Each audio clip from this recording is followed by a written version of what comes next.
Et tout à coup, voilà, je me suis mise à bouger, à bouger, à bouger. Et j'étais en larmes, en fait.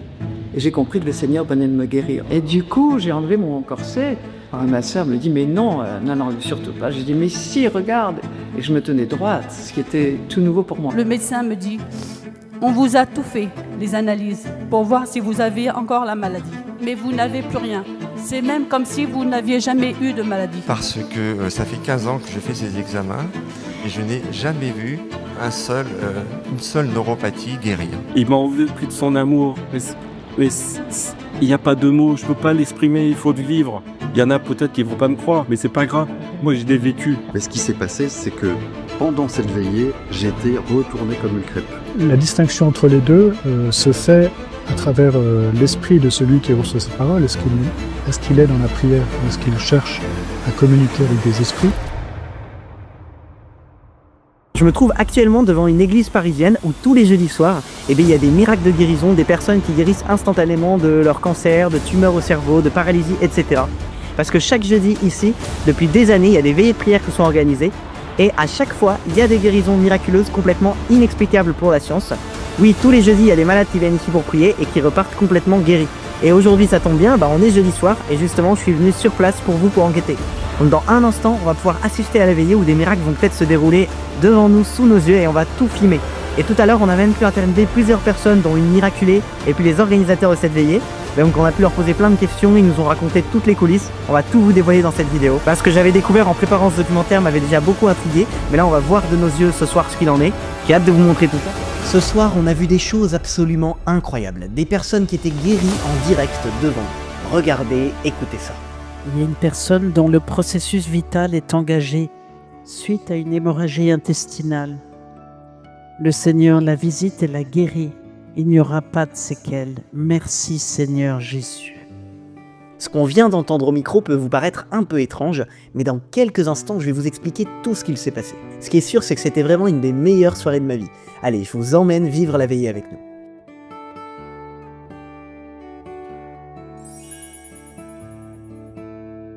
Donc là, on est rentré dans l'église. Il y a déjà pas mal de monde. Regardez, c'est hyper plein.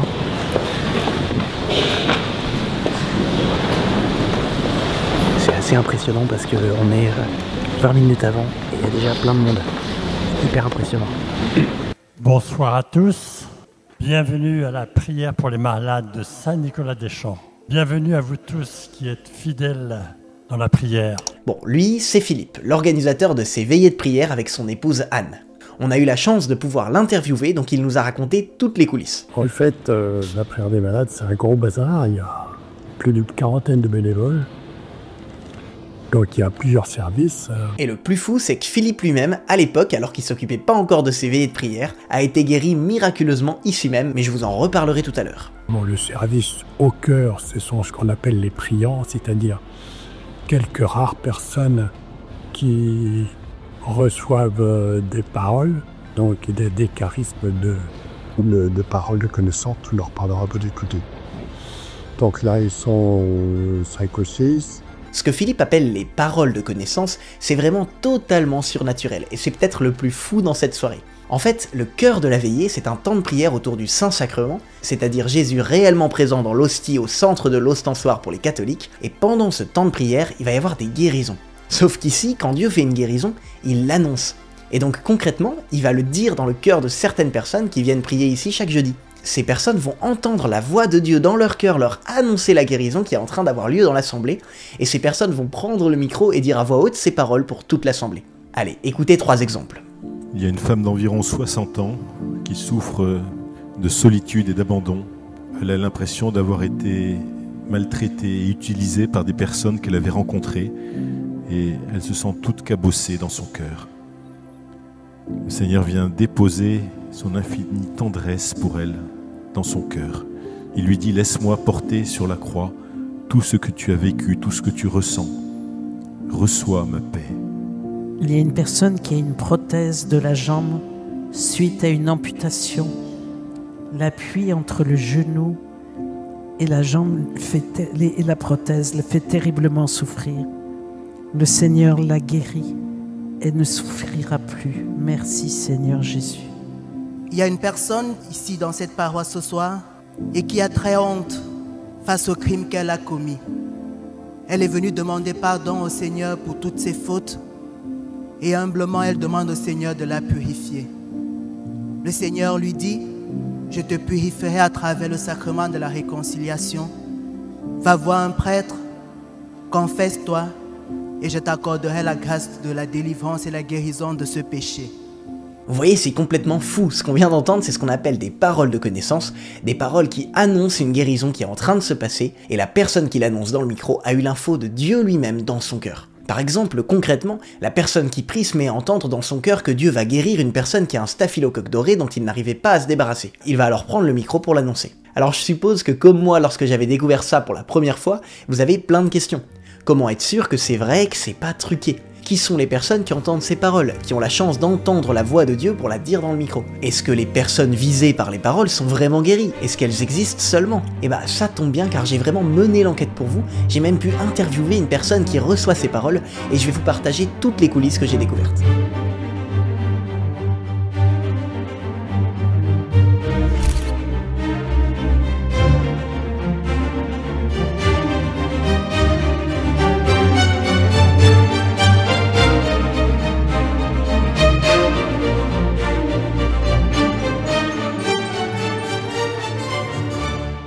Vous êtes ici dans votre maison, que vous soyez croyant ou non, venu par hasard, lui le Seigneur sait bien qu'il vous a attiré ici et qu'il veut vous parler. Bon, la veillée débute, et là on se rend pas forcément compte, mais en fait il y a plus de 1000 personnes dans l'église, alors on a décidé de prendre un peu de hauteur pour mieux voir. Le moins qu'on puisse dire, c'est qu'il y a vraiment un monde fou. Qui vient à la prière des malades, il y a d'abord il y a 1 millier de personnes et je dirais d'abord ce qui frappe c'est le côté multiracial.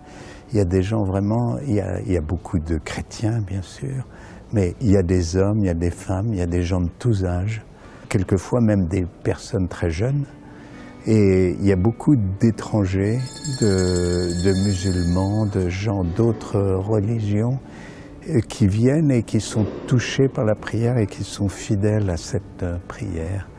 Et vraiment, le Seigneur vient les toucher. Donc, c'est très rare d'avoir une assemblée aussi cosmopolite, aussi universelle que celle d'ici.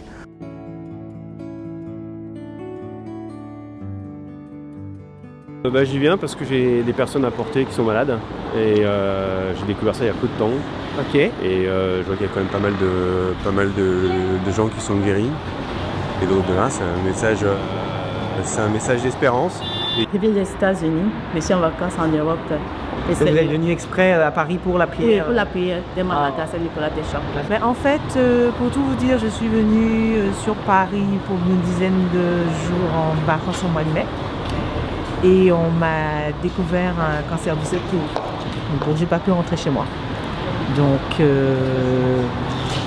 viens effectivement prier. C'est ce qui me permet effectivement de garder la joie de vivre, donc la prière, et de super bien prendre les choses. Donc, je connais bien. J'y suis venue très souvent. J'ai beaucoup demandé pour les autres. Ça m'a fait évoluer dans ma relation avec le Seigneur. Beaucoup de gens qui viennent dans cette prière ne sont pas forcément des chrétiens réguliers, même certains ne sont pas du tout pratiquants réguliers. Certains ne sont même pas chrétiens, viennent voir. Ici, il y avait, avant le Covid, il y avait jusqu'à 1500 personnes. C'était, vous voyez ici, même au champ de l'église, c'était blindé. Vous ne pouvez pas en mettre plus, c'était max. Non, même ça posait des questions de sécurité. Ah, je vous présente François-Xavier. En fait, il est venu pour la première fois il y a des années, et maintenant il a un rôle particulier dans l'organisation de cette veillée. Moi, c'est très précis, c'est un certain 4 décembre 2012. J'étais devant mon ordinateur et j'ai une amie qui poste sur Facebook sur une certaine église où il y aurait des miracles, des consolations, des guérisons. Et je me suis dit, mais il faut que j'y aille, ça a l'air d'être très étonnant et je vais voir ce qu'il en est.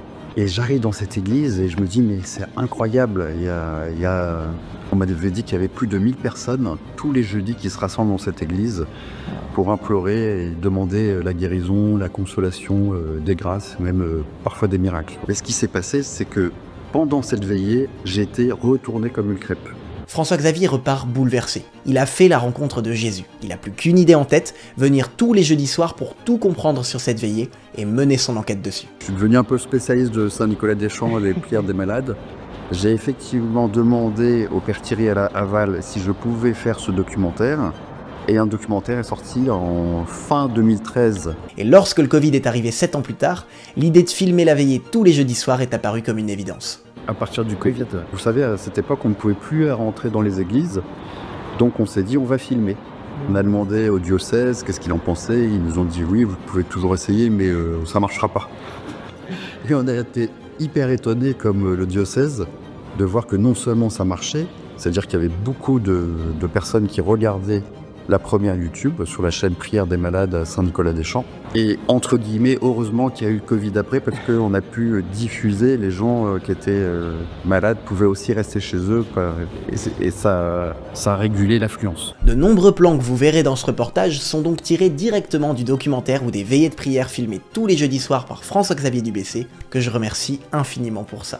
Enfin, est-ce qu'il y a des fois où vous n'avez pas pu accueillir certaines personnes qui devaient rester dehors, quoi? Alors ça, c'est arrivé avant le Covid. Avant le Covid. On le savait parce que il y avait plus de 1500 feuilles qui étaient imprimées. Et elles étaient toutes distribuées. Alors vous aviez dans les chapelles et dans tous les recoins, il y avait du monde. L'église est complètement remplie et les pompiers exigent que les allées soient dégagées. Combien de personnes regardent environ les veillées de prière? Alors ça va de 15 000 à 80 000 vues selon les prières. Mais on a une moyenne de, je pense, de 20 000. Puisque plus de 20 000 personnes assistent à cette veillée chaque semaine par Internet, la veillée est donc vraiment conçue pour eux. Bienvenue aussi à ceux qui nous regardent de loin par Internet. Peut-être vous êtes couchés, immobilisés, malades, seuls, isolés.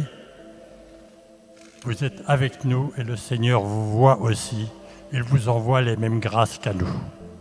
Donc j'ai fait une brève présentation, une salutation aux gens, qui me suivent par Internet, parce que l'émission en Internet n'est pas diffusée en direct. Elle est diffusée le samedi. Alors on ne fait pas en direct parce que quelquefois il y a des dérapages où il y a des cris de rassemblée, on veut un peu filtrer. J'allais te dire, il serait des gens qui ont témoigné être guéris à distance parfois ou... Oui, c'est ce que je vous disais. Hein. Non seulement la diffusion, elles sont très heureuses de participer à cette prière de consolation, de guérison. Et effectivement, on a des témoignages de guérison à distance. Wow. En plus de ça, on recevait énormément de témoignages dès le début. Voilà. Donc ça nous a bouleversés. Comme quoi, rien n'est impossible à Dieu, il agit comme il veut, il souffle, l'Esprit Saint souffle là où il veut, et même sur les réseaux sociaux. Et combien il y a à peu près par jeudi, combien de guérisons Alors je vous dis, on a entre 10 et 20 témoignages, mais je ne connais pas la valeur de tous. Oui, mais c'est certain que j'ai eu guéri en masse. Ah oui, entre 15 et 20, j'allais les... Le plus étonnant, c'est qu'il guérit à distance. Puisqu'il y a des gens qui sont couchés, qui ne peuvent pas venir et qui regardent la prière des malades par Internet.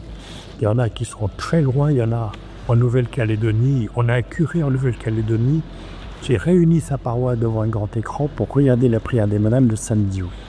Et ils ont une guérison. Les guérisons. Ça paraît normal que la distance ne dérange pas le Seigneur. Or, ça montre qu'il a envie de passer par ce canal de la parole de connaissance pour attirer les gens et pour l'aider. Waouh, ça c'est magnifique. Mais continuons, parce que la veillée ne fait que commencer, il y aura le temps avec les miracles de guérison tout à l'heure, qui est le cœur de la veillée, le moment que vous attendez tous, mais il y a d'abord d'autres temps qui sont proposés avant pour s'y préparer. Donc la soirée elle commence avec un temps de louange, c'est très beau, l'organisateur il a dit que c'est vraiment de se tourner vers le Seigneur même si on souffre, au moins pour ce soir, et de choisir la joie, c'est très beau.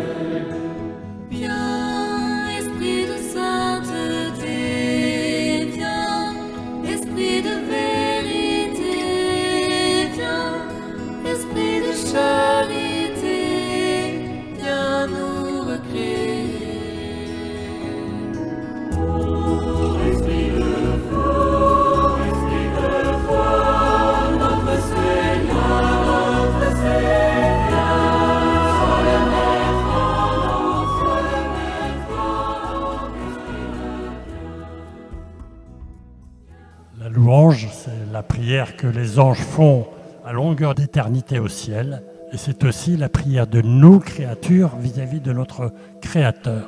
Mais c'est aussi la prière qui nous connecte avec Dieu, qui nous met en relation avec lui. Alors pour certains d'entre vous qui sont dans la souffrance ou dans l'inquiétude, la louange peut paraître une prière difficile. Eh bien, au moins pendant la durée de cette prière pour les malades, déposez votre souffrance, votre inquiétude au pied de la croix et ouvrez vos cœurs pour louer le Seigneur, ouvrir votre cœur à sa parole. Chantez avec moi le Seigneur, célébrez le sans fin. Pour moi il a fait des merveilles, et pour vous il fera de même. Chantez avec moi le Seigneur, célébrez le sans fin. Pour moi il a fait des merveilles, et pour vous il fera de même. Louer, c'est se tourner vers Dieu et lui rendre gloire par des chants. Même dans la souffrance, on est invité à le faire car notre louange ouvre la porte à l'action de Dieu.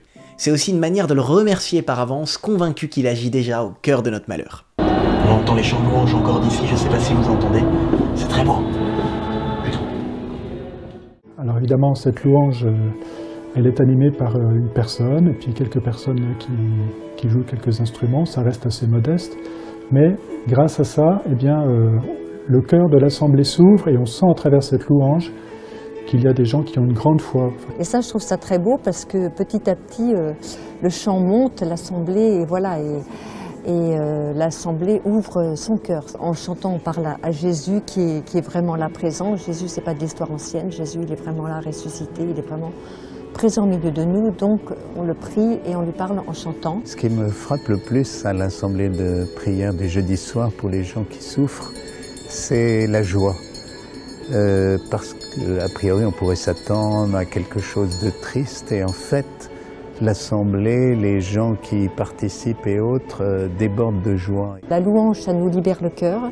Et Dieu habite au milieu de son peuple qui le loue. Et donc, on demande aussi par un chant à l'Esprit Saint de venir. Et c'est l'Esprit Saint qui vient toucher nos cœurs, qui vient ouvrir nos cœurs. Donc, on fait un chant à l'Esprit Saint. Merci Seigneur, ta bonté vaut mieux que tout. Seigneur, ton amour est plus fort que tout. Ton amour est plus fort que la mort. Ton amour est plus fort que le mal. Merci Jésus pour ce que tu as fait pour nous. Puis, il y a la lecture de l'Évangile. Alors, comme Noël dans quelques jours, j'ai choisi de vous lire le début du chapitre 2 de l'Évangile selon saint Luc. En ces jours-là, parut un édit de l'empereur Auguste ordonnant de recenser toute la terre. Ce premier recensement eut lieu lorsque Quirinius était gouverneur de Syrie.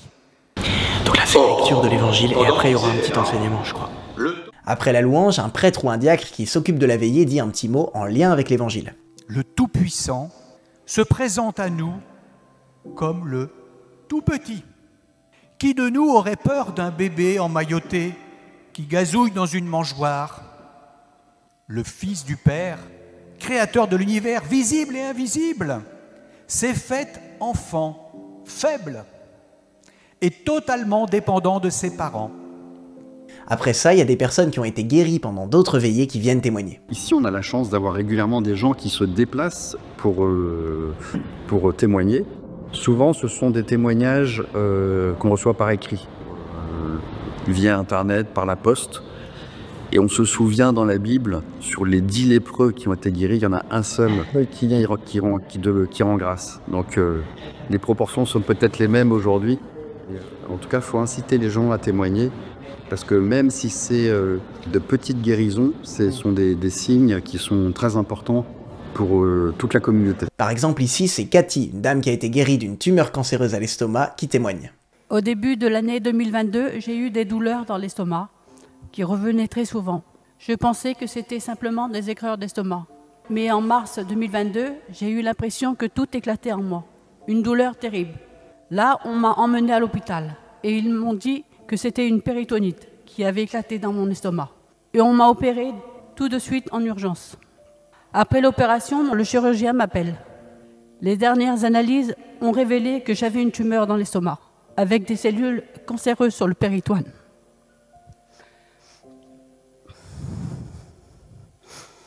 Tout le temps, je priais Jésus et je le suppliais de me guérir. Je sais, Jésus, que tu peux le faire. Je sais que c'est toi qui vas me guérir. Je crois en toi. Je sais que tu peux me guérir. Un jour, en mars 2023, j'ai participé encore à la prière de Saint Nicolas des Champs par Internet. Et je priais en disant, « Je sais, Jésus, que tu vas passer sur moi et que tu vas me guérir. » Et j'ai ressenti comme une chaleur en moi. Et juste après, j'ai entendu une parole. Et cette parole disait, « Il y a une personne qui a un ulcère qui a tourné en tumeur. Et Jésus vient la visiter. Et cette femme va ressentir une chaleur tout autour de son ventre.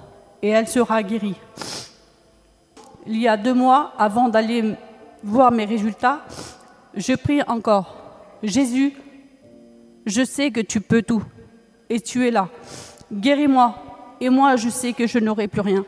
Parce que tu es passé à travers moi. Et que tu es passé par les médecins. » Le 9 novembre, je vais voir mes résultats. Le médecin me dit, « On vous a tout fait, les analyses, pour voir si vous avez encore la maladie. Mais vous n'avez plus rien. C'est même comme si vous n'aviez jamais eu de maladie. Le Seigneur a agi, le Seigneur m'a guéri. Merci Jésus, merci Jésus, merci Jésus, je rends grâce à Dieu. » Maintenant, c'est Pierre, lui-même chirurgien, qui témoigne de sa guérison reçue pendant une veillée de prière ici. Bonsoir.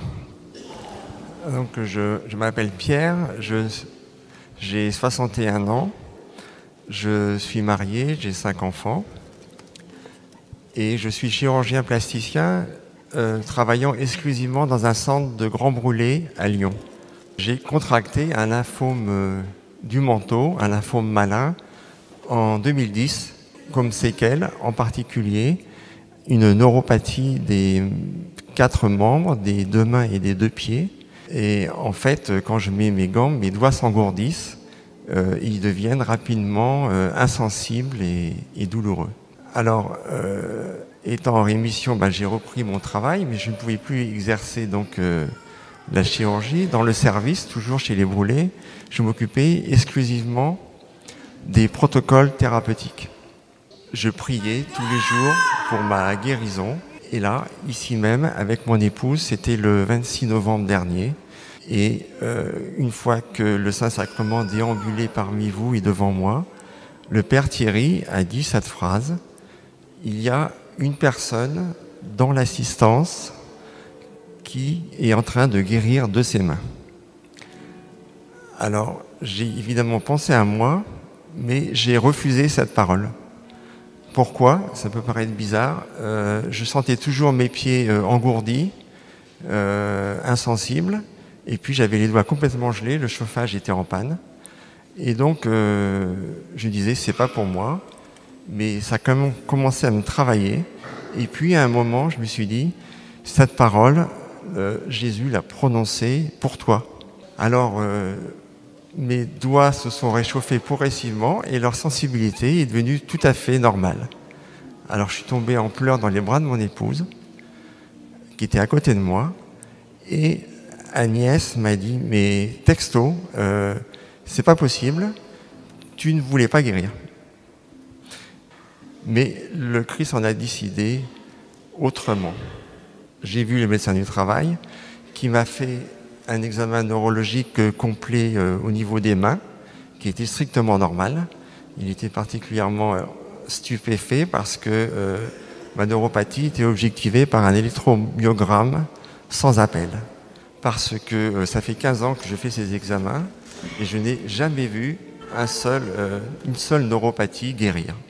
Et aujourd'hui, maintenant, j'ai vraiment l'intime conviction que j'ai rencontré Jésus présent dans le Saint-Sacrement quand il est passé devant moi. Voilà.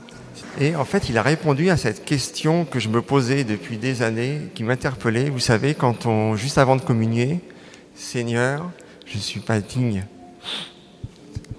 de te recevoir, mais il dit seulement une parole et je serai guéri. Jésus, tu m'as guéri et je suis transformé physiquement, psychologiquement et spirituellement, donc alléluia. Allez, encore un, le témoignage d'Annie. Je viens te rendre grâce, Seigneur, pour la soirée de prière des malades à l'église Saint-Nicolas-des-Champs que je regardais sur Internet à partir de mon portable il y a plus de 6 mois. Au moment où le prêtre présentait le Saint-Sacrement aux malades, il a dit des paroles qui me concernaient. Il y a une personne qui regarde sur Internet et qui est couchée sur un fauteuil et qui a mal à la jambe gauche, mais qui ne se plaint pas autour de lui. Et voilà que le Seigneur est en train de guérir sa jambe. Je me suis sentie concernée et depuis, mes douleurs se sont arrêtées. J'ai eu une amélioration de jour en jour. J'ai consulté mon rhumatologue. Il m'a confirmé que j'ai eu une amélioration de ma jambe. Voilà, bon, vous avez compris le principe. En fait, avant d'en témoigner à toute l'assemblée, les gens rapportent leur guérison, soit en allant voir les organisateurs de la veillée à la fin, soit en envoyant un mail. On a 2 boîtes mail, une où les gens envoient leur prière qu'on dépose dans le panier. Et donc là, c'est entre 200 et 600 000 par semaine. Et puis les témoignages. Alors dans les témoignages, on les dit tous, bien sûr. Et ceux qui nous paraissent pertinents, où tous les éléments sont réunis pour qu'ils soient véridiques, on appelle les personnes. Et si elles acceptent de témoigner, on les fait venir, on les interviewe. Et à ce moment-là, on leur fait écrire leur témoignage et le lisent à l'Assemblée. Il faut que ça soit écrit parce que les gens sont très émus. Quand je suis venu à la veillée ce 19 décembre, on a aussi eu la chance d'avoir le témoignage d'un diacre. À la fin de la prière, nous vous demandons de venir témoigner ce que le Seigneur a fait pour vous. Eh bien, il a agi avec puissance et bonté aussi pour moi, lors de la nuit de Noël 1997. Voici comment. Je m'appelle Emmanuel, je suis marié, père de famille et diacre du diocèse de Paris. Avec mon épouse, nous nous sommes mariés ici, dans cette église, il y a un peu plus de 30 ans. Nous avons eu la joie de recevoir un premier enfant 2 ans plus tard, et ma femme portait le second bébé lors des JMJ à Paris, lors de l'été 1997. Malheureusement, je n'ai participé à rien car j'étais très malade, avec ce que l'on pensait être une grosse gastro.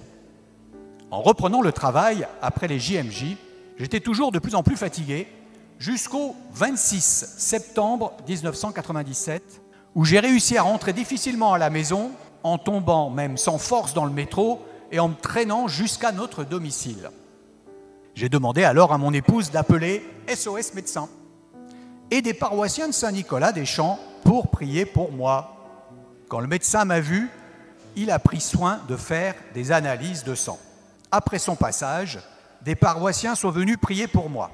J'avais beaucoup de fièvre et je souffrais beaucoup du ventre, mais dans mon cœur, j'ai entendu « Tu n'en as plus que pour 3 mois ».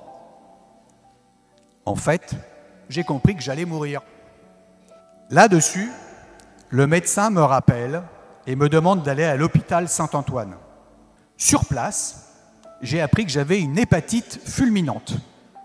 Les médecins étaient surpris vu mes taux de transaminase, que je ne sois toujours pas dans le coma pour m'opérer pour, si possible, me greffer le foie d'un donneur compatible pour avoir une petite chance sur 2, au mieux, que ça passe ou ça craque. Ils venaient me surveiller très souvent, mais je ne tombais pas dans le coma et je leur disais que c'était grâce à la prière de l'Église. Après quelques jours, ils m'ont renvoyé chez moi car on ne pouvait rien faire à part un grand repos. Chaque jour, je devais faire des analyses et j'étais très affaibli avec une perte de poids très importante. Donc là, c'est le témoignage d'un diacre. C'est hyper impressionnant parce qu'il a lui-même été miraculeux. J'ai décidé de venir à la messe de minuit le 24 décembre 1997 en poussant la poussette de notre bébé qui me servait surtout de déambulateur. C'est lors de la communion au très saint sacrement que j'ai ressenti en un instant que j'étais complètement guéri. Alléluia. C'était comme une force très douce qui m'envahissait. Je n'avais plus mal et je me sentais bien. Comme le 25, c'était férié, je ne pouvais pas aller à l'hôpital vérifier que j'étais guéri. Je m'y suis rendu le 26 décembre, soit 3 mois plus tard, après le 26 septembre. La médecin n'en est pas revenue de me voir en forme Elle a alors procédé à une échographie et a confirmé que mon foie était revenu à la normale. Elle ne comprenait pas mes explications et mettait cela sur le fait que je ne fumais pas, ne buvais pas et que j'avais eu une bonne hygiène de vie. 12 ans plus tard, une fois devenu diacre, pour remercier le Seigneur, je suis allé servir la messe de minuit à la cathédrale Notre-Dame en action de grâce. Amen. Parfois, les gens ont été guéris à distance et habitent vraiment loin, donc c'est un prêtre ou un diacre qui va lire le témoignage qu'ils ont envoyé. Quand je suis venu à la veillée, c'était le cas et c'est un prêtre qui a lu les témoignages de guérison. Et il y a aussi des témoignages de guérison intérieure. Alors un autre témoignage qui vient de loin. Bonsoir. Je suis originaire d'Afrique centrale et j'ai depuis environ 2 ans pris l'habitude de suivre la prière des malades via Internet. J'étais depuis mon adolescence porté sur les films érotiques et la masturbation et cette situation devenait de plus en plus embarrassante. En fait, j'étais addict. En 2023, la date précise m'échappe malheureusement, après m'être de nouveau confessé, car je m'étais quelque peu écarté de ce précieux sacrement. Une parole de connaissance annonçait la délivrance d'une personne addicte à la pornographie. Dans mon âme et instantanément, un profond frisson me saisit et je sus que j'étais délivré. Depuis lors, je ne ressens plus aucune attraction pour ce genre de film. Je voudrais remercier notre Seigneur Jésus-Christ pour le sacrement de réconciliation qu'il a institué et pour ma propre délivrance. Gloire à Dieu. Amen. Jésus, je m'abandonne à toi. Merci Seigneur, gloire à toi. Voilà, donc nous allons maintenant accueillir le Seigneur pour qu'il continue à répandre ses grâces sur vous, sur aussi tous ceux qui peuvent nous regarder par Internet, même si c'est plus tard. Le Seigneur est au-delà du temps. Pour lui, 1000 ans sont comme un jour. Donc là, c'est la fin du témoignage. Ça va être un temps d'adoration. Ça va être vraiment le moment le plus fort de l'abbaye. Ça va être très beau et c'est là où il y aura peut-être les paroles de connaissance, les miracles.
Je viens à toi, mon sauveur, défiguré par le péché. Dans tes blessures, je me cache, rien ne peut me séparer de toi, de ton amour immense. Cœur de Jésus. Donc là, c'est très émouvant, c'est le temps de prière. Il y a eu des témoignages et on voit que Jésus vient guérir, pas seulement physiquement, mais aussi ses blessures de cœur. Par exemple, il a guéri quelqu'un de la pornographie, des choses comme ça. Et là, c'est très beau, cette adoration, et on sent vraiment qu'il y a une ferveur. On sent que tout le monde prie, ça aide vraiment à plonger, c'est vraiment très beau. Je pense qu'il y a beaucoup de grâces qui vont être reçues ce soir. On bénit d'abord les intentions de prière qui sont dans le panier. On bénit la caméra pour les gens qui sont au loin. Là, c'est vraiment Jésus qui passe dans les rangs, dans l'hostie, le petit rond blanc. C'est vraiment Jésus présent dans l'Eucharistie. C'est Jésus lui-même, c'est pas qu'une image. Du coup, c'est pour ça qu'on s'agenouille tous. Et c'est pour ça qu'il vient avec toutes ses grâces. Et on sent vraiment la ferveur, on sent vraiment qu'il est présent. C'est très émouvant, faut le vivre pour comprendre. Et c'est pendant cette promenade du Sacré-Sacrement dans l'Assemblée que sortent des paroles de connaissance. Le Seigneur visite une personne qui est affligée de maux de tête très violents. Le Seigneur la guérit. Ces maux vont disparaître. Merci Sauveur, béni sois-tu. Il y a une femme qui a des infections urinaires à répétition qui l'affaiblit beaucoup. Le Seigneur l'a guérie, elle va retrouver la santé. Amen. Merci Seigneur Jésus.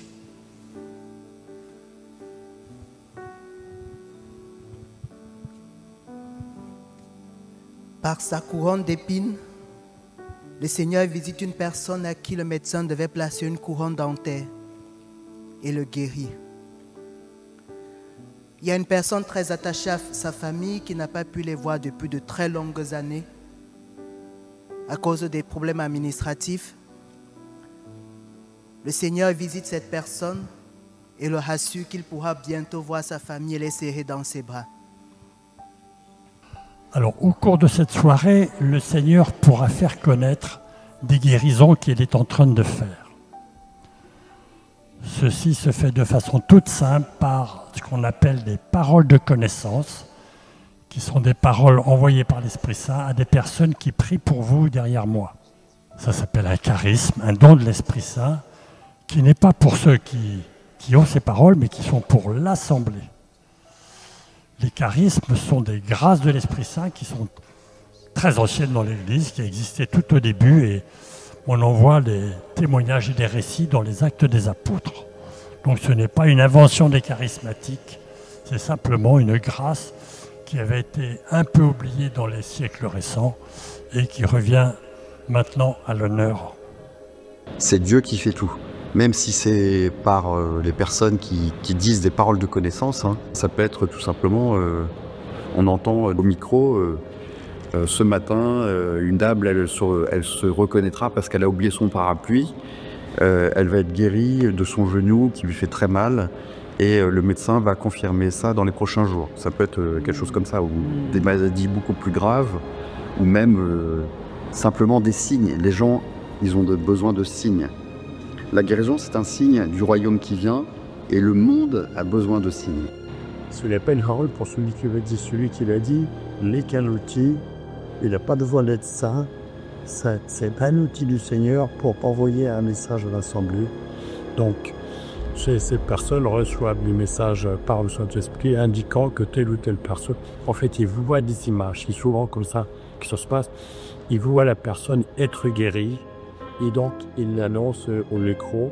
Jésus lui-même qui passe dans l'assemblée, eh bien fait comme la même chose qu'il faisait il y a 2000 ans, c'est-à-dire qu'il donne des signes de sa présence, des signes du royaume, à travers des guérisons, à travers des grâces de conversion, à travers de multiples choses, dont certaines sont annoncées par des paroles de connaissance, par certaines personnes de l'équipe, qui ont ce qu'on appelle un charisme de connaissance, un charisme pour dire ce que le Seigneur est en train de faire dans l'Assemblée. Un charisme, c'est-à-dire un don de l'Esprit Saint, comme dit saint Paul dans la première épître aux Corinthiens, un don de l'Esprit Saint qui indique à la personne une grâce que le Seigneur est en train d'opérer. Alors on ne peut pas à soi-même s'attribuer un charisme, on le reçoit de Dieu et il doit être discerné, c'est-à-dire que les paroles qui sont dites doivent pouvoir ensuite être vérifiées à travers des témoignages de guérison ou de grâce obtenue pendant la prière. C'est pour ça que ces paroles sont notées au fur et à mesure où elles sont dites. Voilà. L'important, quand le Christ passe dans l'assemblée, c'est vraiment la profondeur de la prière, l'ouverture des cœurs, et non pas une excitation, non pas simplement une impatience de recevoir des dons. Nous faisons tout pour que les choses soient profondes, se fassent de manière belle et de telle sorte que l'âme s'élève vers Dieu. Ce qui est très beau, c'est que celui qui tient l'ostensoir actuellement, c'est un diacre, il s'appelle Laurent, et on a eu l'occasion de l'interviewer car lui-même a reçu une guérison ici. Le Seigneur m'a vraiment sauvé ici, je suis un miraculé. Ah oui? Ouais, j'étais pas malade physiquement, j'étais malade intérieurement, psychologiquement, et par rapport à ce que j'ai vécu dans mon enfance. Donc le Seigneur, je me suis converti, je pourrais raconter mon histoire. Et quand vous êtes un enfant de 10 ans et que vous voyez votre mère se faire étrangler, et vous êtes sur le dos de votre père, en train de lui donner des coups de poing pour qu'il lâche votre maman, et j'ai été marqué au fer rouge. Comment un enfant peut se construire comme ça? C'est pas possible. Où est Dieu? Moi je souffre, j'arrête pas de me faire fracasser, me humilier, insulter, frapper. Limite de la mort. Quand tu dis à un enfant, tu es nul, t'es un bon à rien, t'es moche, t'arriveras à rien, tu le dis une fois, ça peut passer. 2 fois, c'est limite. La 3e fois, c'est intégré. Je l'avais intégré. Même si je réussissais quelque chose, pour moi, j'étais nul. J'étais nul. J'étais un bon à rien. J'étais moche. J'étais rien. J'ai pas eu d'amour. Et le 2 janvier 95 à 19h, je rentre du travail. J'ai travaillé 30 ans à la RATP. Ok. Je rentre et là, je me suis mis à genoux. Et j'ai levé les yeux au ciel. Je dis, Jésus, je ne sais pas si tu existes. Je ne sais pas si tu m'entends. Mais si vraiment tu m'entends et tu existes, viens m'aider, j'en peux plus. C'est tout. Mais j'étais sincère. À ce moment-là, Laurent a reçu une grâce surnaturelle incroyable.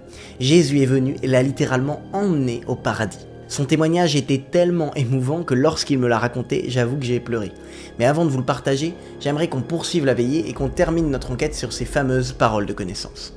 Là, c'est super émouvant parce que c'est Laurent, le diacre, qui tient l'Eucharistie, dont on a entendu le témoignage.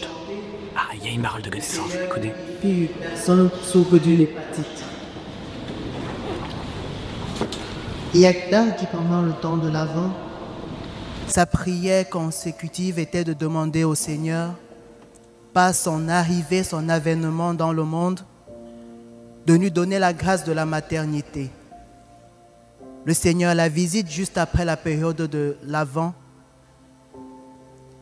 Son médecin va lui annoncer qu'elle a un retard, elle est enceinte. Bon alors je pense que vous vous demandez qui reçoit ces paroles et comment ils les entendent. En fait, j'ai eu la grâce d'interviewer l'un d'eux, Christian. Il voulait pas être mis en avant, donc j'ai pas filmé sa tête. Et quand vous entendez une parole, du coup, c'est un peu comme dans votre cœur Personnellement, c'est très rare que j'entende une voix. Ça peut se produire, mais pour moi, c'est très rare. Il y a quelques années, longtemps même, j'avais entendu une définition de la parole de connaissance. Et pour moi, ça a été la meilleure définition que j'ai jamais entendue. Cette définition, c'est une pensée qui traverse la pensée. C'est exactement comment je le vis. Moi, c'est une pensée. J'entends pas une voix timbrée qui le dit « Bon, il se passe telle chose » ou « Il va se passer telle chose ». Pas du tout. Pour moi, c'est une pensée. Et petit à petit, vous arrivez à discerner en fait que c'est la voix de Jésus, que c'est une pensée un petit peu différente des autres pensées où elle est... Et petit à petit, vous avez appris à reconnaître, quoi. Non, elle s'impose. Elle s'impose. Bon, je pense que souvent, on pense beaucoup, et dans ce magma de pensées diverses et variées, qui peuvent concerner un petit peu n'importe quoi, s'impose une pensée. D'accord, c'est très chouette. Qui concerne une guérison ou une maladie, ou le nom d'une maladie. Le Seigneur visite une personne qui souffre de mucoviscidose. Le Seigneur la guérit. La guérison sera constatée par le médecin. Merci Jésus. Le père Thierry Aval, un prêtre très charismatique qui a beaucoup développé ses veillées de prière à Saint-Nicolas-des-Champs il y a quelques années, en recevait aussi et expliquait dans le documentaire de François Xavier. Une question que les gens se posent, c'est comment nous recevons la parole de connaissance et comment on peut être certain que cette parole vient de Dieu. D'abord, la parole de connaissance, c'est un acte de foi. La deuxième chose, c'est que quand Dieu nous donne cette parole, il nous donne des signes intérieurs pour attester que cette parole vient de lui. Alors ensuite, il faudra qu'elle soit vérifiée par la communauté à travers la vérité de cette parole, à travers les témoignages. Pour nous, la confirmation, c'est très important. Qu'est-ce qu'une confirmation? C'était le cas qui nous envoie un témoignage. On reçoit entre 10 et 20 témoignages par semaine de guérison. Et donc, les gens nous indiquent à quelle prière ça a eu lieu. Nous, on vérifie, parce qu'on a le registre de toutes les paroles de connaissance qui ont été dites. On vérifie si c'est à scène d'achat, il y a bien lu la parole que la personne indique. En fait, à chaque veillée de prière, l'équipe d'organisation note rigoureusement sur un registre toutes les paroles qui ont été dites. Puis, à la fin de la soirée, les organisateurs invitent ceux qui se sont reconnus dans des paroles et qui ont reçu une guérison à faire remonter leur témoignage aux organisateurs pour confirmer que les paroles étaient bien inspirées par Dieu et pas juste de l'imagination. Alors comme d'habitude, nous demandons aux personnes qui ont reçu des paroles qui peuvent les concerner de demander au Seigneur la foi pour les accueillir, si ces paroles sont pour elles.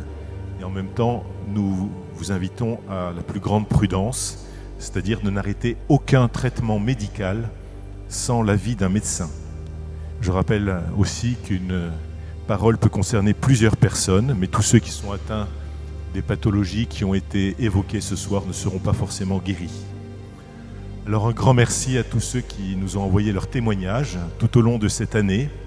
Vous voyez, ça nous aide à grandir dans la foi. Alors vous n'êtes pas obligé d'attendre 27 ans comme Emmanuel pour nous donner votre témoignage. Mais si vous avez reçu des grâces ou des guérisons dont vous êtes à peu près certains aujourd'hui et que vous avez laissé passer un peu de temps pour les vérifier, voilà, merci de nous envoyer ces témoignages qui nous permettent vraiment de grandir dans la foi, de réaliser combien Dieu nous aime, combien Dieu est présent avec nous aujourd'hui. Le Seigneur visite une jeune femme qui a une endométriose sévère. Le Seigneur répare et prépare son utérus. Elle va pouvoir concevoir un bébé et dans 9 mois, elle mettra au monde son bébé. Amen. Merci Seigneur Jésus. Là, c'est impressionnant, il y a plein de paroles de connaissance, plein de miracles qui sont en train de se passer. Les gens, ils reçoivent une parole dans leur cœur, il y a quelqu'un qui est en train d'être guéri, il y a une dame qui va accoucher pour la première fois dans 9 mois. C'est hyper impressionnant, merci Seigneur. Certaines paroles sont très précises et comprennent parfois des éléments qui permettent à la personne qui entend la parole de se reconnaître sans le moindre doute possible. Une maman prie pour sa fille car les relations en famille sont difficiles avec elle et en particulier entre son papa et sa fille. Cette maman se reconnaîtra car elle a cassé la poignée de son sac cette semaine. Le Seigneur a entendu sa prière et il a vu ce qu'il y a dans le cœur de cette maman. Il va venir donner sa paix et sa guérison à cette famille. Et la consigne de dire c'est pas de la magie. C'est ça, oui, les gens sont attirés par le merveilleux. Non, c'est un cadeau du Seigneur pour l'Assemblée. Alors ensuite, la manière dont la parole est donnée intérieurement, ça peut varier selon les personnes. Et pour moi, Dieu me la donne par différents biais. Et c'est pas toujours la même manière. Parfois, c'est simplement comme une distraction. Voilà, je prie, je ne cherche pas à sortir ce type de parole, mais Dieu me donne dans mon esprit un message que je dois dire. Voilà. Parfois, Dieu me fait ressentir dans mon corps le lieu où la personne souffre, de telle sorte que je puisse dire le lieu où elle est guérie. Donc il y a différents biais par lesquels Dieu peut me dire quelle parole de connaissance il veut que je donne. Voilà. Maintenant, c'est toujours un acte de foi, et puis ça demande toujours un certain discernement. Et enfin, ensuite, c'est la vérification qui, ultimement, authentifie la parole, c'est-à-dire la vérification qu'une personne dont on a annoncé la guérison est réellement guérie de la manière dont on l'a annoncé. Donc là, c'était vraiment impressionnant, il y a eu beaucoup de paroles de connaissance. Après, on verra par la suite si elles sont confirmées ou pas, mais comme disait Philippe, il y a entre 10 et 20 confirmations par semaine. Et parmi les paroles de connaissance qui sont faites, il y en a qui se réalisent pas, enfin qui ne sont pas confirmées plutôt Énormément, parce que vous verrez, on sort entre 10 et 20 paroles de connaissance à chaque séance. Alors, on ne peut pas savoir. Oui, on ne peut pas savoir. Si c'est le client qui s'est trompé, que ça ne vient pas de Dieu, si c'est les gens qui ont vraiment été guéris et qui n'ont pas témoigné. Oui. Ça, oui, donc. Mais il y a combien de témoignages qui remontent quand même? Je dis entre 10 et 20 par semaine. Donc ça correspond à peu près aux nombre de paroles. Et donc quand même, c'est quand même une bonne partie qui est confirmée. Ça on peut pas savoir. Oui, voilà, oui. Mais que vous nous tenez un registre un peu pour dire telle parole a été confirmée, pour voir un peu... Absolument. Mais d'accord, et donc parfois il y a des personnes peut-être qui... où c'est pas confirmé et où vous devez leur demander d'arrêter parmi des personnes qui ont ce charisme. Est-ce qu'il y a des... Oui, effectivement, si quelqu'un ne reçoit aucune confirmation pendant un trimestre, effectivement, que juger que... D'accord. Faut pas qu'il continue. D'accord. Que c'est souvent que c'est confirmé? Est-ce que c'est plutôt rare? Est-ce que c'est 1 sur 2? Enfin, ou est-ce qu'il vous accrochez pas aux chiffres et puis vous faites confiance? Je n'ai pas vraiment étudié les proportions, mais je sais que c'est régulier. Ouais. C'est ce qui me rassure. Oui. Vous avez souvent des retours qui montrent que ce charisme, vous l'avez toujours. J'irai pas jusqu'à dire que c'est souvent, mais c'est régulier. Ça, c'est clair. Super. Vous commencez à comprendre. À chaque veillée de prière, il y a entre 10 et 20 paroles de connaissance qui sont notées rigoureusement dans un registre. Et chaque semaine, il y a aussi entre 10 et 20 témoignages de guérison qui remontent et dont les paroles correspondantes sont aussi retrouvées dans le registre. Donc il y a quand même un taux de confirmation beaucoup trop élevé pour que ce soit du hasard ou de l'imagination. Sachez que nous recevons chaque semaine de nombreux témoignages de guérison qui se rapportent à des paroles qui ont été dites, et beaucoup d'entre eux sont confirmés par le corps médical. Chaque semaine, il y a donc plus d'une dizaine de guérisons surnaturelles qui seront vérifiées par la suite. C'est vertigineux et impossible de toutes les compter exactement car elles sont vraiment trop nombreuses. J'ai moi-même pu interviewer une miraculée qui a reçu une guérison hyper impressionnante. Je vous montre dans un instant. Mais avant, je vous mets quelques témoignages de guérison parmi des milliers. Bonsoir. Dans la nuit du samedi 3 octobre 2022, je me suis endormi, la tête soutenue par mon poignet gauche. Le lendemain, le dimanche 4 octobre, je me suis réveillé, la main endolorie. Mon poignet gauche présentait alors une boule très visible à l'œil nu et au toucher qui était douloureuse. Le lundi 5 octobre, je suis donc allé en consultation auprès de mon médecin traitant qui a posé le diagnostic d'un kyste synovial très probable. Le jeudi 8 octobre, soit 3 jours après ma première consultation, je suis retourné auprès du médecin traitant qui cette fois m'a donné une ordonnance pour une échographie de la main. Le vendredi 9 octobre, la douleur était plus vive. Ma main avait carrément doublé de volume et le moindre petit mouvement des doigts, comme l'index ou le majeur, devenait impossible. Le samedi 10 octobre, au réveil, je pouvais de nouveau bouger les doigts de la main sans que cela n'occasionne les mêmes décharges que la veille. La main était moins enflée et la boule au poignet n'était plus visible. Ce même samedi, à 18h sur YouTube, j'ai regardé la retransmission de la prière des malades à Saint-Nicolas-des-Champs et quelle ne fut pas ma surprise lorsque j'entendis la parole de connaissance suivante. Le Seigneur guérit plusieurs personnes qui ont des kystes sur les mains, empêchant les mouvements fluides. Le Seigneur leur propose d'être ses mains pour agir dans la charité. Ma main a complètement désenflé, plus de douleur ni de kyste, au point que le jour de l'échographie, le médecin qui a fait le contrôle a conclu qu'il n'y avait pas de kyste synovial. Depuis, je n'ai pas eu d'autres kystes à la main. Voilà. Béni sois-tu, mon Seigneur et mon Dieu, pour cette guérison. Donc bonjour, je m'appelle Marie-Josée. En 2016, j'étais à la maison, j'étais très mal. Et pendant 8 jours, je n'arrivais plus à me lever.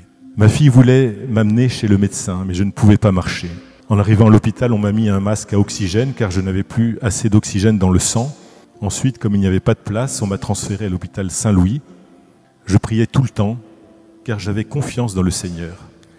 Je ne pouvais même plus lire, ni écrire, ni marcher. Et un soir, j'ai vu comme une grande lumière dans ma chambre. Cette lumière éblouissait mes yeux. Je me suis dit que c'était un ange qui était venu me visiter. Le lendemain matin, les médecins sont arrivés et m'ont dit « Madame, votre maladie, c'est un problème de rein. » Je ne pouvais plus travailler normalement. On m'a dit que je devais attendre un rein pour être greffé. Et dans la nuit du vendredi, à 3h du matin, on est venu me dire que j'allais être enfin greffé d'un rein. Au réveil, j'étais en forme. Ma fille est allée à la prière des malades de Saint-Nicolas-des-Champs le 25 janvier. Elle y est retournée le 1er février dernier. Et là, elle a entendu cette parole. Le Seigneur visite une personne qui a reçu une greffe de rein. Le Seigneur la visite et la guérit. Elle n'aura aucun rejet et aucune séquelle. Elle va reprendre une vie normale. Merci Seigneur Jésus. Ma fille a couru me téléphoner pour me dire qu'une parole avait été dite pour moi. J'ai pu regarder la retransmission le samedi suivant grâce à YouTube et au caméraman. Aujourd'hui, je ris, je souris, je suis en forme, je suis heureuse. Les médecins n'en reviennent pas. Mon médecin traitant dit que c'est miraculeux, que je récupère très vite. Bonsoir à tous. J'ai 45 ans. Depuis septembre 2021, j'ai été diagnostiquée d'une valve mal formée à côté du cœur. Vendredi soir, je prie ainsi. Jésus, je te demande de me guérir totalement lundi. Et lundi matin, le nouveau contrôle montre que le dernier point est résolu. La confirmation par l'équipe médicale arrive le lundi en fin de journée et je peux rentrer à la maison dès le lendemain matin. Question au médecin quand même. Est-ce normal que tout cela soit rentré dans l'ordre aussi vite ? Je ne sais pas vous répondre. Je ne peux pas l'expliquer. Mais ce dont je suis sûre, et toute l'équipe médicale avec moi, c'est que vous pouvez rentrer chez vous. Merci Seigneur pour ton cœur brûlant d'amour. Jésus, tu es ressuscité d'entre les morts, vivant avec nous pour toujours. En 2018, j'ai été plongée dans la maladie en l'espace de quelques mois. Un second chirurgien m'a annoncé que j'étais atteinte d'un cancer ORL très rare, chimio-résistant et radio-résistant, et qu'on ne sait pas soigner. Le 24 janvier 2019, mes parents sont allés à la prière pour les malades à Saint-Nicolas-des-Champs, sans moi. Ils ont entendu une parole de connaissance parlant d'une personne n'ayant plus de salive. Le Seigneur guérit ses glandes salivaires. Voilà ce qu'ils ont entendu. Le lendemain matin, je n'avais plus besoin de ma petite bouteille d'eau. Mes cheveux qui étaient tombés ont repoussé très rapidement. Et le chirurgien, qui est pourtant un homme assez sombre, assez négatif, m'a dit, et venant de lui, c'était quelque chose de sérieux. Maintenant, on peut parler de guérison. Alléluia.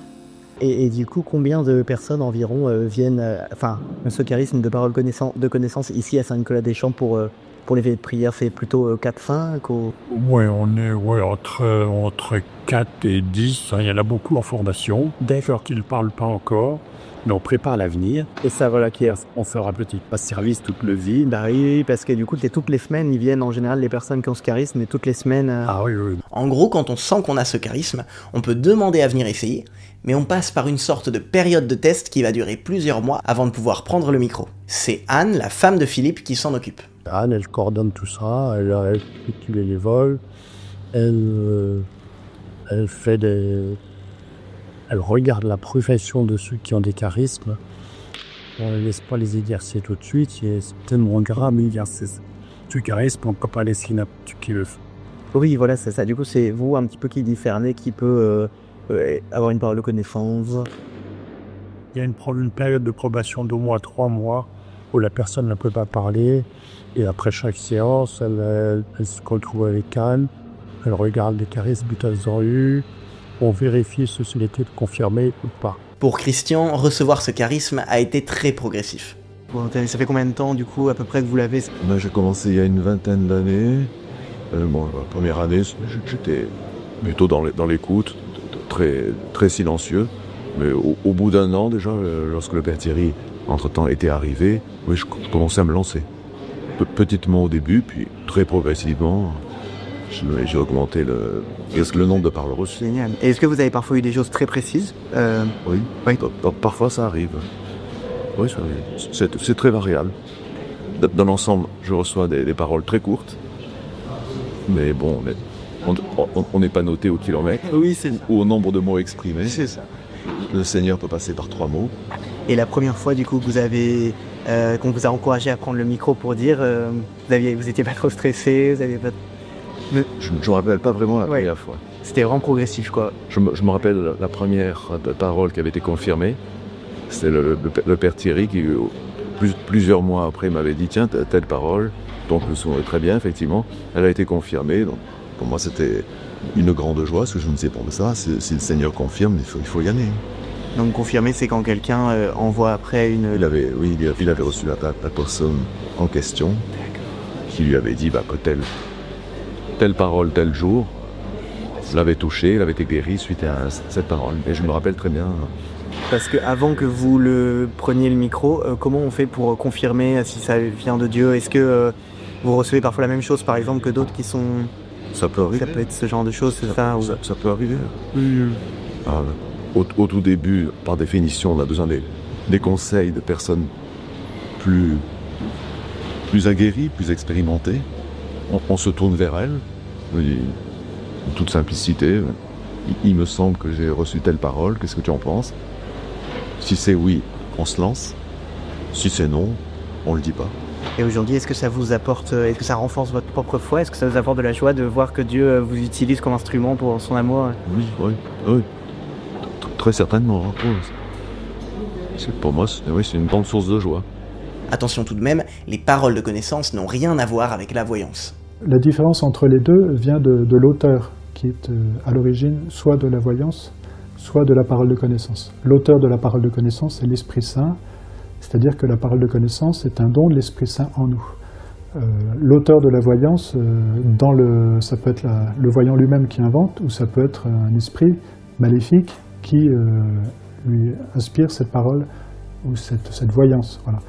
Et la distinction entre les deux se fait à travers l'esprit de celui qui reçoit cette parole. Est-ce qu'il est dans la prière ou est-ce qu'il cherche à communiquer avec des esprits? Et le fruit est aussi différent. Le fruit de la parole de connaissance va permettre à la personne d'avancer vers Dieu à travers une grâce qui lui est donnée, qui lui permet de vérifier que Dieu agit en elle, d'en prendre réellement conscience. Et cette personne va pouvoir faire un chemin de foi avec le Christ grâce à cette parole de connaissance qui ne doit jamais contredire l'enseignement de l'Église. Alors que la voyance est une espèce de volonté de maîtrise sur son propre avenir, qu'on devrait être capable de connaître sans faire réellement confiance à Dieu. Et là, il s'agit vraiment d'un esprit mauvais, impur. Et en plus, c'est certainement pas Dieu qui va inspirer à la personne, au voyant, sa voyance, dans la mesure où cet acte même de voyance contredit même la volonté de Dieu. Et l'Écriture elle-même nous demande de ne pas essayer de communiquer avec les esprits ou avec les morts. Donc la différence est radicale. Voilà. Maintenant, pour faire le discernement, là, il faut être avec la personne et voir comment elle prie, comment elle recherche la volonté de Dieu, et si elle recherche simplement des choses extraordinaires ou de faire de la voyance, là, très clairement, on n'est plus dans l'Esprit Saint. Bon, jusque-là, je voyais pas de faille. Les personnes qui confirment avoir reçu des guérisons à Saint-Nicolas-des-Champs sont très nombreuses, trop nombreuses. Et les personnes qui reçoivent les paroles de connaissance, quant à elles, comme Christian, sont très humbles. Elles ne cherchent pas à se mettre en avant et n'attribuent pas ces charismes à leur mérite. Et puis comme l'explique François-Xavier, si une personne tire de l'orgueil du fait que Dieu lui parle, il arrêtera de lui envoyer des paroles. Il faut faire très attention avec le charisme de parole de connaissance. Oui, il faut être prêt à faire attention à pas le gonfler d'orgueil. Oui, c'est ça, oui, oui. Est-ce que parfois, de toute façon, je suppose qu'il est donné puis il est repris, parfois, il n'est pas forcément permis. C'est ça, l'Esprit Saint souffle où il veut, quand il veut, qui il veut. Il faut un discernement sans faille pour les gens qui ont des paroles de connaissance. Quand on voit qu'il y a de l'orgueil, je sais que c'est pas ça. Voilà. Ça vient pas de l'Esprit Saint. Est-ce que ça peut arriver que Dieu retire ce charisme au bout d'un moment, ou en général, une fois qu'on l'a, on l'a? C'est le Seigneur qui est maître de toutes choses. S'il souhaite que ça peut être, si dans son esprit, qui est tellement supérieur et différent d'une autre, il constate que ça pourrait nous apporter éventuellement un plus, voire de faire, je sais pas, une petite coupure dans l'exercice des charismes, de passer à autre chose, on pourrait très bien dire, bon, voilà, pendant quelque temps, tu vas mettre ce charisme en veilleuse, je te donnerai autre chose, je te donnerai plus. Vraiment, le fait de rencontrer toutes ces personnes sages et humbles me confirmait de plus en plus que tout ce qui se vivait ici est authentique. D'ailleurs, j'ai même eu la grâce de rencontrer moi-même l'une des miraculées, Florence, dont le témoignage est bouleversant. En 2007, donc il y a déjà longtemps, en venant pour la première fois à Saint-Nicolas-des-Champs, je ne venais pas du tout pour moi. Je venais prier pour ma nièce qui était atteinte de sclérose en plaques. Moi-même, je portais un corset rigide, que j'avais des gros problèmes de dos depuis 2001, donc de 2001 à 2007. Ça a commencé par hernie discale, sciatique, tassement de vertèbres, un accident de vélo où là je me suis fracturé les 2 dernières vertèbres. J'avais un corset rigide qui tenait de là, sous les seins jusqu'aux hanches. Le jour où je suis rentré dans l'église, je vois donc un prêtre, donc ce qui m'a rassuré, je ne savais même pas du tout ce que c'était que cette église, qui au moment où je rentre donne le micro à une femme. Cette femme se présente en disant « Je suis médecin et je veux témoigner de ma guérison de sclérose en plaques ». Donc là, j'ai eu comme un vrai cadeau en fait de foi. C'est-à-dire que j'ai pas eu d'effort à faire, j'ai cru tout de suite. Et je me suis mis à tutoyer le Seigneur en disant « Mais si tu me fais entendre cette guérison d'un médecin en plus, ça peut être encore plus sérieux. C'est que tu veux vraiment guérir Nathalie. Ma nièce s'appelle Nathalie. » Donc j'étais dans une sorte de jubilation intérieure. Je voyais déjà Nathalie gay, voilà. Et donc j'entends donc le père Thierry qui ensuite donne des paroles de guérison, paroles de connaissance. Une personne qui a de grandes douleurs dans le dos est guérie maintenant. Le maintenant était très, très fort en fait. Et à ce moment-là, j'ai senti mon corps qui bougeait, mais c'était pas moi qui désirais le bouger en fait.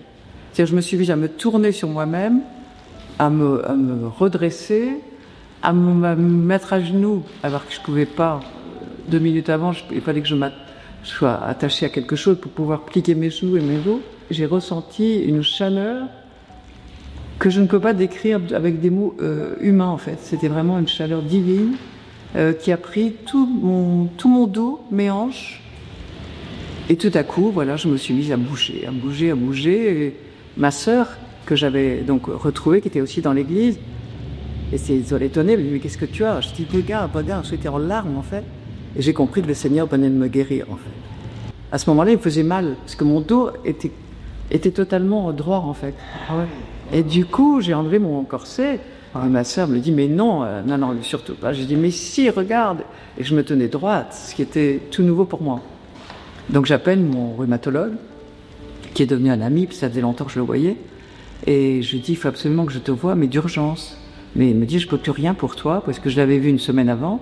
Et il m'avait dit, maintenant, je ne peux plus rien, il faut mettre une énorme broche dans le dos. Ton dos est comme ça, en fait, il ne tient plus.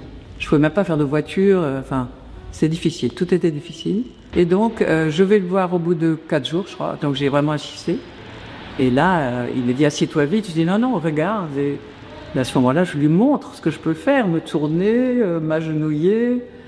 J'étais comme une enfant, c'était incroyable. Et il était sidéré. Il m'a dit, mais qu'est-ce que tu as fait? Qu'est-ce qui s'est passé?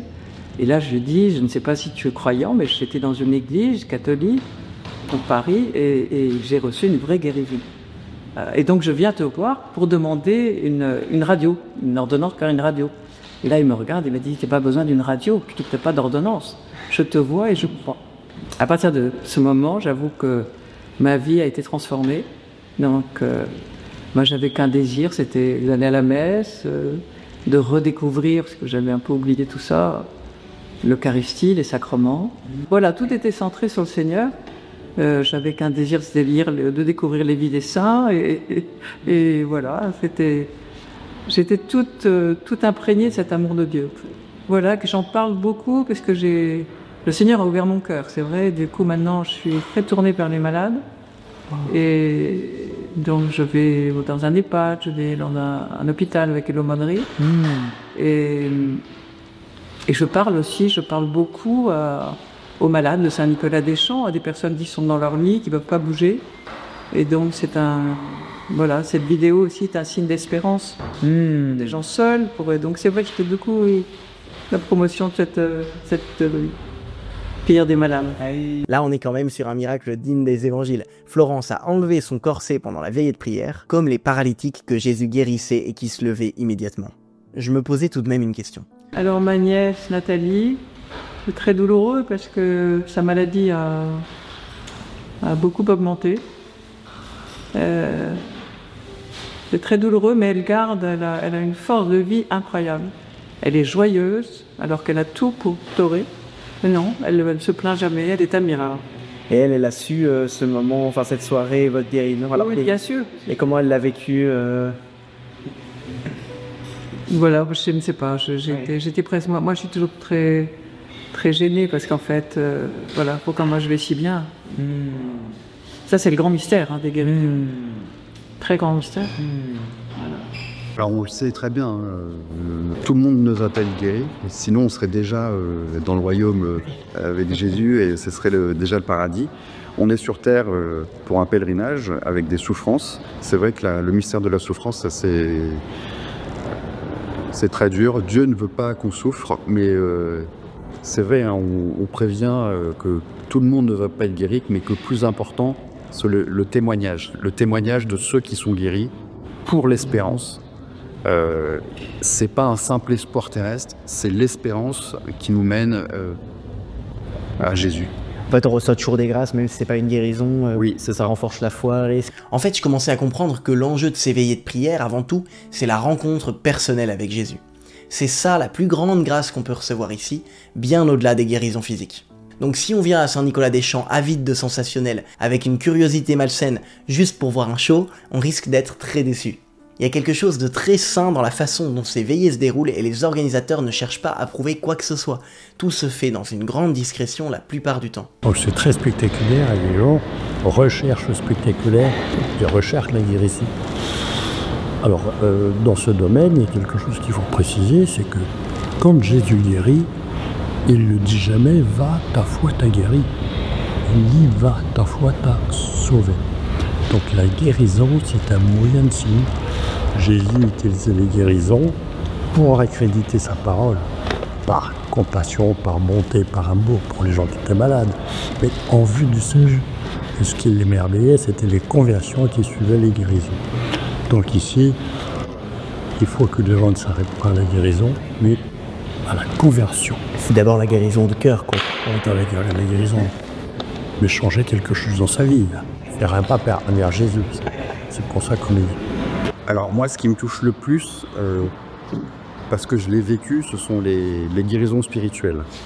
Vous allez vous apercevoir quand vous suivez une prière des malades, souvent ce sont les maladies graves et les personnes guéries de ces maladies où il y a des applaudissements. Mais le but du jeu, c'est pas d'être guéri. Le but du jeu, c'est le salut. Donc la guérison, c'est un signe pour le royaume qui vient. Et le monde a besoin de ces signes. Donc c'est très bien d'être guéri d'un cancer parce que personne ne souhaite la souffrance. Dieu lui-même ne souhaite pas la souffrance. Mais il faut voir au-delà de la guérison. La vraie guérison, c'est la guérison du cœur, la guérison spirituelle qui nous permet de suivre Jésus, qui est le chemin, la vérité et la vie. Voilà. Oui, c'est ça, une guérison corporelle doit amener vers aussi une guérison du cœur. Il y a donc toujours des guérisons du cœur, avant ou après la guérison du corps, ou même si le corps n'est pas guéri. Et c'est ça le plus important. C'est ça qui ressort dans tous les témoignages des miraculés. Florence aussi a voulu insister là-dessus. Je voudrais dire, avant cette guérison à Saint-Nicolas, j'ai reçu vraiment une grande guérison de l'âme, 8 mois avant. Et donc le Seigneur ne cessait de me dire, je veux te guérir. Moi, cette conversion, déjà, elle était extraordinaire. Donc, j'imaginais pas qu'on pouvait parler, il pouvait parler de mon corps, en fait. J'avais déjà une conversion, mais merveilleuse. J'étais plus la même, en fait. J'avais rencontré cet amour de Dieu. Et j'étais en larmes, même chose, Niagara, de joie. Voilà. À partir de ce moment, j'avoue que ma vie a été transformée. Les guérisons spirituelles, la guérison du cœur, voilà le plus important. Quand on la reçoit, qu'importe la guérison du corps, on sait qu'il n'y a plus qu'elle qui compte. Voilà le sommet de ces veillées de prière, et voilà ce que tout le monde peut vivre. Et cette guérison-là, tout le monde peut la recevoir, et il y en a tant. Il y a une personne, un homme, qui vient juste de dire au Seigneur, me voici devant toi. Je suis tout petit et tu es très grand, visite-moi. Humblement, cette personne s'est présentée au Seigneur. Le Seigneur, dans son grand amour, visite cette personne et le guérit. Je m'appelle Lorraine, j'ai 23 ans. En novembre-décembre 2020, j'ai des souvenirs d'enfance douloureux qui me sont remontés en mémoire. Et j'ai commencé à avoir de fortes angoisses et beaucoup d'insomnies successives. J'ai consulté un psychiatre qui m'a diagnostiqué une dépression sévère. Au bout de 6 mois, ne voyant aucune amélioration, j'ai demandé à me faire hospitaliser. J'ai dû me faire réhospitaliser 3 mois après. Heureusement que quelques jours, car la vie dans ce service était très dure. Mes frères et sœurs m'ont emmené à la prière des malades. Je n'ai pas eu de parole de connaissance me concernant et je n'ai pas ressenti quelque chose de sensible pendant la veillée. Mais je suis ressortie avec, à nouveau, de l'espérance. Un sentiment que je n'avais pas connu depuis 1 an. C'est une guérison complète. Depuis janvier 2022, je n'ai plus eu de symptômes dépressifs et j'ai pu faire la paix avec mes souvenirs douloureux. Le Seigneur m'a guéri, mais il m'a aussi accompagnée pendant ma maladie. La belle dame au cœur d'or, la Vierge Marie, visite une jeune femme au cœur meurtri qui a essayé plusieurs fois de se suicider. Ce soir, la Vierge Marie lui obtient la grâce de la délivrance de ce tourment Aux yeux de sa famille, elle sera resplendissante, rayonnante de bonté et de joie de vivre. Elle va renoncer à ce suicide. Elle va pouvoir chanter les cantiques presque tous les jours au sein de sa famille. Moi, ma guérison, c'est une guérison du cœur, c'est une guérison spirituelle. On pourrait croire que c'est pas très spectaculaire, mais en fait si. Quand vous le vivez, c'est extrêmement spectaculaire parce que vous avez fait la rencontre de Dieu. Les témoignages sont tellement nombreux. Laurent, le diacre qui était cassé par la vie, battu par son père depuis l'âge de 2 ans, en sait quelque chose. Je me suis converti en 95 et j'ai découvert la prière des malades en 99-2000. Et je suis venu régulièrement ici. Et je peux te dire que j'en ai rempli des piscines, j'ai pleuré. Et en fait, dans les pleurs, le Seigneur m'a relevé, m'a guéri. Wow. Et fait semaine après semaine après semaine, et ça a duré pendant des mois. Mais c'était extraordinaire. Maintenant, en tant que diacre, c'est moi qui porte le Saint-Sacrement dans les veillées de prière. Et pour moi, je suis de l'autre côté. C'est un cadeau formidable. Et le lendemain matin, je me suis réveillé à 7 h pour aller au travail. Je me souviens, 7 h, j'éteins le réveil, je mets les 2 pieds au sol, je me mets debout, et là, extraordinaire. Quand je ferme les yeux, quand je fais l'adoration, j'ai toujours ce sentiment. Et il est toujours resté ce sentiment. Pour ça que je dirais tout à l'heure, mais on me dit toujours que j'ai toujours le sourire, mais ça vient de là. Ouais. Ça vient de là, de ma conversion. Wow. En fait, j'ai mis les 2 pieds par terre, c'est que Jésus, en fait, il a tout pris. C'est monté. J'ai senti, j'ai explosé de rire et de pleurs. Ah oui. Ouais, et je suis parti. Et je suis parti où? Je suis parti là-haut. En fait, Jésus m'a pris et il m'a emmené faire un tour au paradis. Wow. J'ai pas vu. Ah, faut pas voir ça comme un lieu. Moi, je dis toujours ça. Okay. C'est un état. Okay. Et avec un mot humain, c'est fade, qu'on peut pas l'expliquer, faut le vivre. Oui. Mais je suis parti là-bas et Jésus m'a dit, voilà comment on aime chez moi. Wow. Voilà comment je t'ai aimé. Wow. T'as été frappé, j'ai été frappé. T'as été humilié, j'ai été humilié. Voilà, j'ai vécu ce que t'as vécu. Voilà. Voilà tout l'amour que j'ai pour toi et tout l'amour que je te donne. Voilà. Et ça a duré 30 minutes. Je sais parce que quand je suis revenu à moi, j'ai regardé l'horloge, mais c'est comme si j'avais... Pour moi, ça a duré 2 minutes. Ah ouais. T'étais debout devant ton lit en fait. J'étais debout dans ma chambre, mais j'étais parti. Filmé, c'est ça pendant 30 minutes. Une extase. Ça s'appelle une extase. Jésus m'a pris et m'a emmené. Waouh. Voilà. Il faut le vivre. Ah ouais. Voilà, t'as découvert tout l'amour tout l'amour d'un coup. Pas qu'il n'y en avait jamais eu. D'un coup. Il m'a enlevé pris de son amour. Mais il n'y a pas de mots, je peux pas l'exprimer, il faut le vivre. Il y en a peut-être qui vont pas me croire, mais c'est pas grave. Moi, je l'ai vécu. En fait, c'était l'amour avec un grand A, c'est intérieur. C'est pour ça que je dis, on faut pas voir ça comme un lieu. Oui. C'est un lieu, mais c'est un état. Oui. Quand on sera là-haut, moi, j'ai pas peur. Quand je vais mourir, je sais pas quand je vais mourir. J'aurai peut-être une impression s'il me voit partir. Mais je sais où je vais partir. Je sais ce qu'on vit là-haut. C'est un état de plénitude, de bonheur. Ce que tu dis, c'était vrai, mais on multiplie plus. On multiplie par 1000, 10 000. Par l'infini.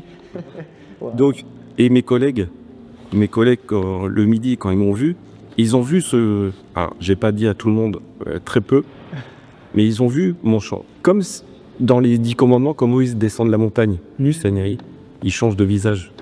Et ben mon visage va changer. La veille, au soir, j'étais dépressif.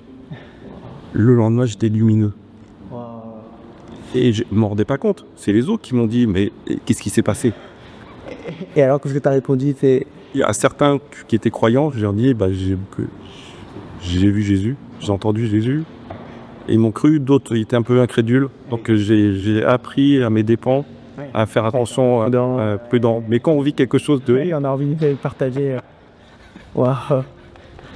Donc, là, c'est le commencement de la vie avec Jésus, de l'amour total.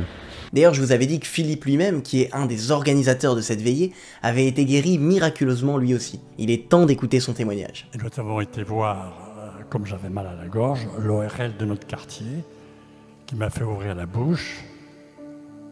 Je vous envoie chez un chirurgien. Nous avons été voir le chirurgien, et il a pris un arrêt grave. Monsieur, il faut qu'on s'en occupe. Vous avez une tumeur des amygdales, les ganglions sont atteints. Je vais vous donner 6 mois de chimiothérapie et 6 mois de radiothérapie. La tumeur est très avancée. Je ne vous promets pas que vous aurez votre mari à Noël. Et j'ai lu, cancer des amygdales, 2 morts sur 3 au bout de 5 ans. Et donc là, j'ai eu le vertige en moi en me disant, mais je vais mourir. Nous avons demandé le sacrement des malades que j'ai reçu dans la chapelle Sainte-Rita à Paris. Et ce jour-là, il est sorti 4 ou 5 paroles de guérison faites par le Seigneur. Alors je donne un coup de coude à Anne et je lui dis, mais tu entends, je vais être guéri. J'ai lu Prophète Amos, chapitre 9, verset 11. Je restaurerai la hutte branlante de David, je réparerai ses remparts, je restaurerai ses brèches, je te rendrai comme au jour d'autrefois. Il me disait qu'il allait me guérir. Et moi, j'en ai été sûr instantanément. Bon, j'ai beaucoup pleuré d'émotion. Voilà, mais au bout d'un mois, on est retourné voir le spécialiste pour voir où on en était. Et là, il m'a fait ouvrir la bouche, mais plus que 10 fois. Et ça a duré longtemps. Et à un moment, il s'est écarté, il m'a dit « Monsieur, je ne comprends pas. Vous avez eu 1 mois de traitement sur 6, 80% de la tumeur a disparu, et vous me voyez aujourd'hui comme au jour d'autrefois. Gloire à Dieu, je souhaite qu'il fasse pareil pour vous. » Donc là, on est sur la fin de la veillée. En fait, c'est très simple, c'est très discret. C'est pas du tout quelque chose où les gens vont se lever de leur fauteuil, des choses comme ça. Mais c'est très beau et je pense qu'il y a beaucoup de gens qui ont reçu des choses à apprendre. On n'est pas à l'époque du Père Tardif où dans le stade, il y avait des gens qui étaient en fauteuil roulant et qui se levaient. Hein. Allez voir les vidéos sur Internet, vous voyez ces choses-là. Là, c'est beaucoup plus discret. On demande aux gens de bien continuer à prendre leur traitement et d'en parler à leur médecin. Et c'est le médecin qui valide ou pas la guérison. J'avoue que je suis un peu sous le choc. On a tant reçu ce soir avec Raphaël qui est venu pour filmer. On a vu et entendu tant de choses. Et on est ému de tout ce que le Seigneur fait dans les vies de chaque personne. Il faut que je vous dise, il s'est quand même passé des choses un peu étranges. Et on sent qu'il y a du combat parce que c'est la 2e fois qu'il y a une personne qui semble un peu infestée ou possédée. Là, il y a quelqu'un qui me tourne autour et qui enlève son masque pour me roter dessus et après qui me dit ferme ta gueule. Et en même temps on se dit c'est beau s'il y a du combat. Et tout à l'heure aussi il y a une personne un petit peu bizarre qui tournait autour pendant le témoignage de Laurent. Là on Seigneur on confie ces personnes et s'il y a du combat spirituel, c'est très beau. Peut-être que ça veut dire que c'est vraiment un lieu spirituel fort et que ce documentaire va apporter du fruit, on espère. Si vous voulez en savoir plus sur ces veillées de prière, maintenant je vous propose 2 choses. La première, c'est d'aller lire le livre de François-Xavier Dubessé qui enquête en profondeur sur ces phénomènes de guérison à Saint-Nicolas-des-Champs. Toi, du coup, tu as écrit un livre, si tu veux le montrer à la caméra. Ça, c'est quelle idée, à quel moment tu t'es dit que tu voulais écrire un livre Alors, j'ai écrit ce livre qui est aux éditions Artege. Je nomme l'éditeur parce que c'est lui qui m'a demandé de l'écrire. Ça faisait des années qu'il me disait si c'est pas toi qui l'écris, qui l'écrira parce que tu es devenu un spécialiste en venant tous les jeudis. Et j'ai accepté finalement en 2020. Ça m'a pris beaucoup de temps de l'écrire parce que j'ai voulu faire un travail sérieux en interviewant les prêtres, les évêques, les fidèles, les personnes guéries, etc. Donc en fait c'est une enquête journalistique qui devient un témoignage personnel. La 2e chose que je vous propose, c'est de vous rendre vous-même à Saint-Nicolas-des-Champs pour ces veillées de prière les jeudis soirs à 18h15. Pourquoi venir? Parce que cherchez et vous trouverez, dit l'Écriture. Frappez, on vous ouvrira. On a tous un désir, de découvrir le Seigneur, de se laisser rejoindre dans une blessure que l'on a, comme vous l'avez dit, matérielle, enfin physique ou spirituelle, dans une quête aussi de voir Dieu à l'œuvre dans ce monde. Pourquoi venir? Voilà déjà au moins 3 raisons. Il y a un certain nombre de personnes qui viennent à la prière des malades sans croire en Jésus-Christ, parfois même sans croire en Dieu. Et ces personnes viennent par curiosité, pour voir. Venez et voyez, comme dit Jésus. Et il n'est pas rare que ce type de personnes reçoivent des grâces ou des signes particuliers du Seigneur pour les aider à faire un chemin vers le Christ, voire vers l'Église. Et donc je ne peux que conseiller aux personnes qui voudraient simplement venir voir, de venir voir. Elles sont libres d'entrer et de sortir. Le principe de cette prière, c'est une grande liberté. Les gens sortent et rentrent comme ils veulent. Ils sont tous les bienvenus. Lui, c'était le père Thierry Aval qui s'occupait des veillées de prière il y a quelques années, et c'était justement une de ses interventions dans le super documentaire de François-Xavier Dubessé que je vous recommande et que je mettrai en description. Je remercie encore François-Xavier de nous avoir permis de reprendre certaines de ces images pour ce documentaire, Philippe et Anne pour nous avoir reçus et nous avoir ouvert les portes et les coulisses de cette formidable veillée, Laurent et Florence pour leur témoignage si bouleversant, Christian pour avoir répondu à nos questions. Les veillées de prière à Saint-Nicolas-des-Champs sont une raison solide de croire au Christ, mais notre mission est de montrer qu'il y en a mille raisons de croire que la foi chrétienne est vraie, unique et incomparable. Alors abonnez-vous à notre newsletter et à notre magazine pour découvrir les 999 autres. Lien en description et commentaires épinglés. Allez, que Dieu vous bénisse et que le feu de l'amour de Dieu se répande sur toute la terre.